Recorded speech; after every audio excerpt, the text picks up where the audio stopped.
would, of Proverbs.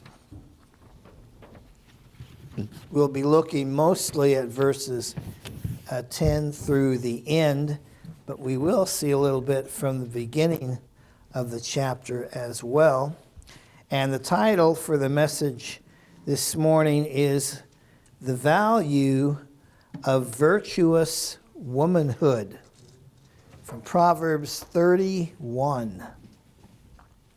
And let me just say, my purpose in this today is to encourage our mothers and grandmothers and ladies.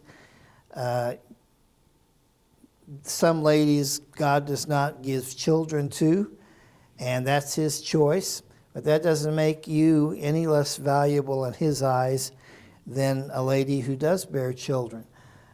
You can still value from what the Lord has to say here about the virtuous woman.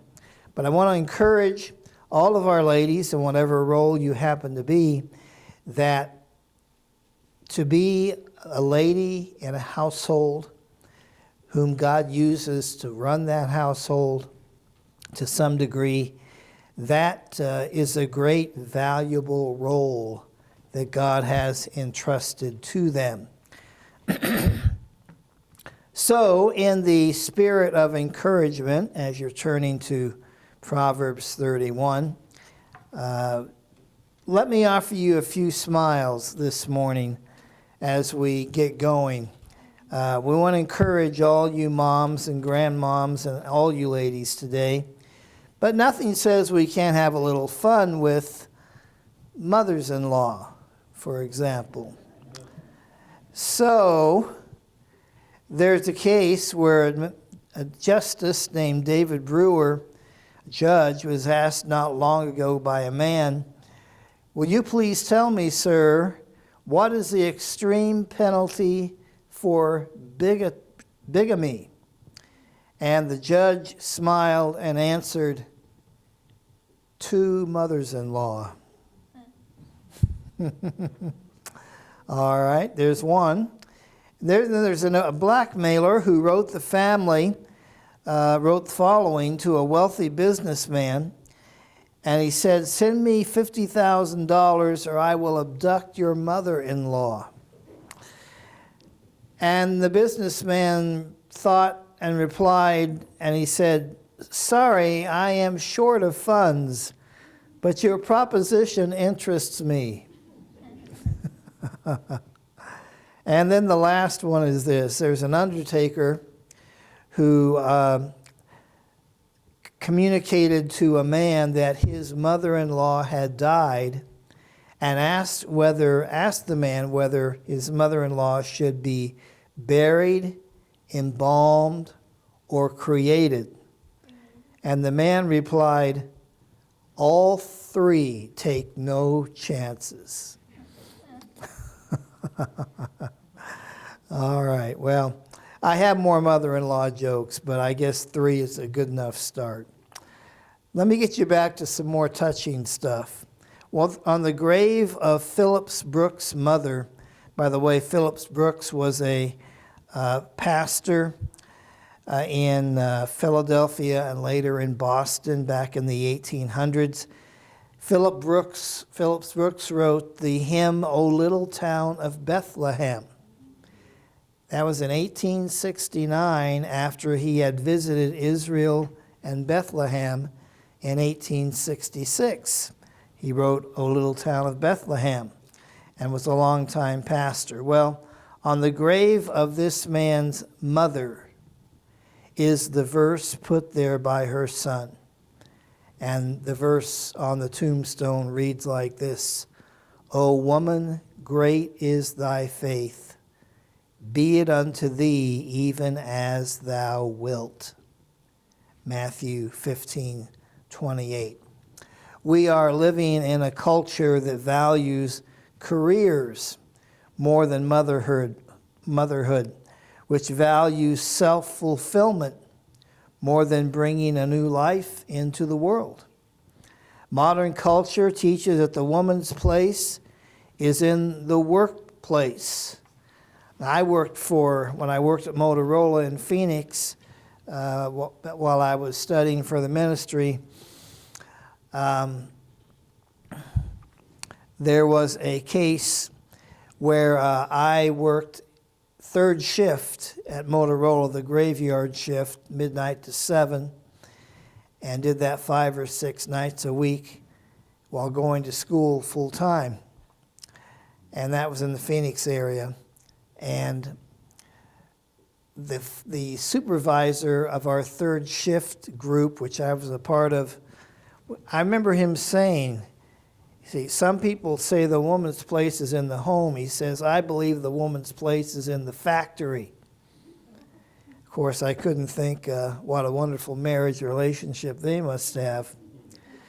But we're told in days of the present that the woman's place is in the workplace, and that she should farm out her children to daycare, to someone else rearing a child that God gave you.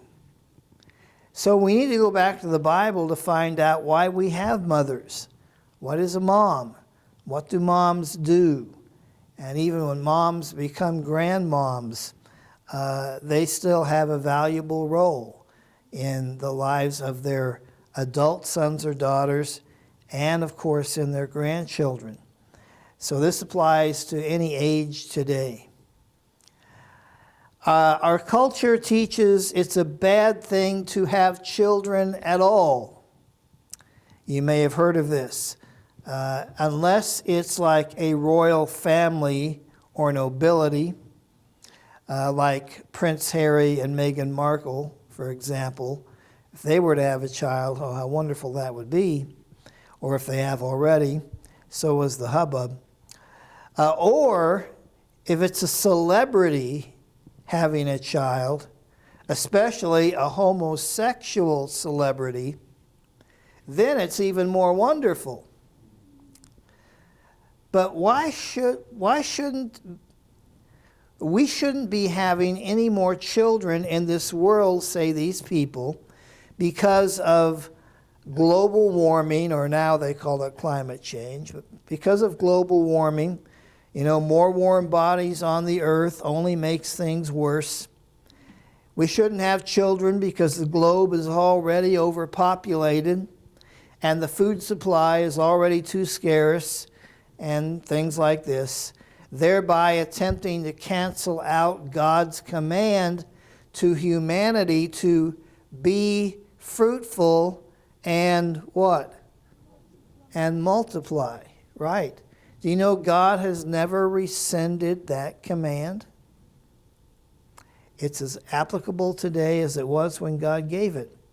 So if you are a mother with children of any age still in the home, or a grandmother with grandchildren with whom you have frequent time to spend, your challenge to influence them for godly character, for biblical values, for eternal purposes, is probably harder than it's ever been, because the devil's inroads to children are more constant and varied than ever. And I would add that the devil is working harder than ever at turning young people onto the broad road that leadeth to destruction, because according to Romans 12:12, he knoweth that he hath but a short time. It is the latter days in which we live, and the Bible teaches in the latter days that evil will wax worse and worse as the end times draw near. Devil is working harder than ever to turn young people away from God and into their own agenda, or the devil's plan for them, or the plan of evil and wicked men and women. Who would have thought 20 years ago that public libraries all over our land would allow men in drag to read to children at public libraries and to teach them about homosexuality? in public libraries, even 20 years ago. Who would have thought that would be possible? But that's a new inroad the devil has created to try to influence the youngest generation at the time to go the way of the flesh rather than the way of the Spirit, the way of the devil rather than the way of the Lord. That's just one inroad. I'll give you one more that didn't exist. Let's see. I'll make it 25 years ago or maybe a little more. But with the advent of smartphones and kids' ability to have earplugs or ear jacks and listen on their phone to usually ungodly music or other things that are of an evil or fleshly nature. And they're listening to these things all day long in school, in places, if they work somewhere, if they're driving somewhere, if they're at home in their room. These things are in their ears all the time, and they're listening to it all the time. That's an inroad the devil didn't have so directly to children. Sure, there were record players and tape players, and they could hear music that way. But to have it piped right into their ears where there's not even the filter of white noise around them. The inroads the devil makes to children make it harder and harder for moms and grandmoms to guide their children and grandchildren in the right direction. So mothers and grandmothers, ladies of all states, I hope I can encourage you in your valuable labor today. So here's the layout I hope to follow. Part 1, what does virtuous mean? We should start off with reading chapter 31 of Proverbs and starting off with verse number 10.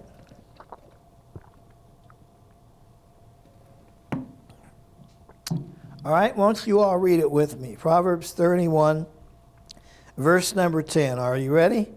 Let's do it together. Who can find a virtuous woman? For her price is far above rubies. All right, here's where we get the term, a virtuous woman.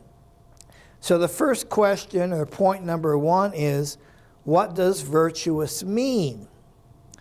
And the second point is, what does a virtuous woman do? What are her character traits? And then the third point is, what is the benefit to the virtuous woman for her virtue? And then fourth, what does a girl or a woman gain from knowing all this?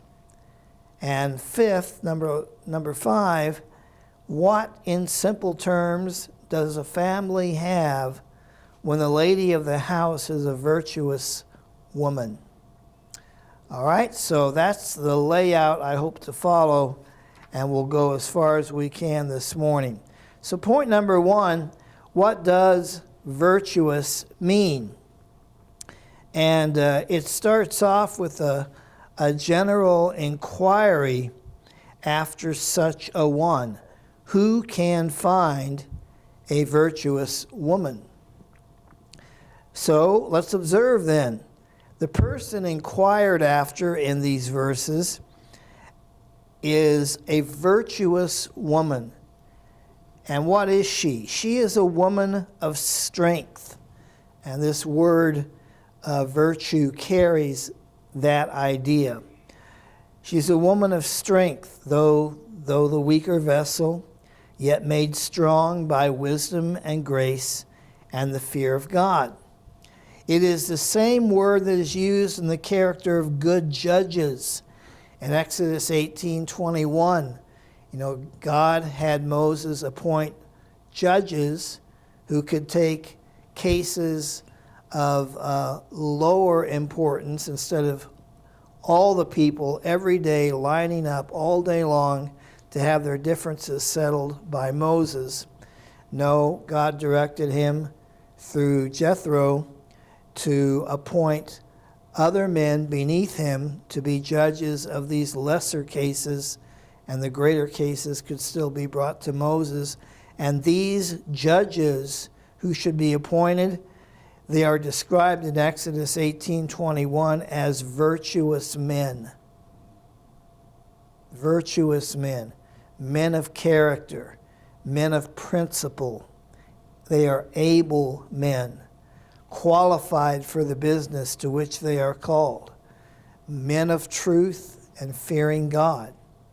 So it follows then that a woman, a virtuous woman, is a woman of spirit who has the command of her own spirit and knows how to manage others, like her children or perhaps her servants. She's one that is pious and industrious, and she is a help meet for a man, a helper suitable for her husband. A virtuous woman is a woman of resolution who espouses good principles. And I put for you on the back of your bulletin a chart that might help you see the difference between a voluptuous versus a virtuous woman, and by going through these, hoping to understand the meaning of virtuous. All right? So if we just start at the top there, on the left side, the voluptuous woman is described in the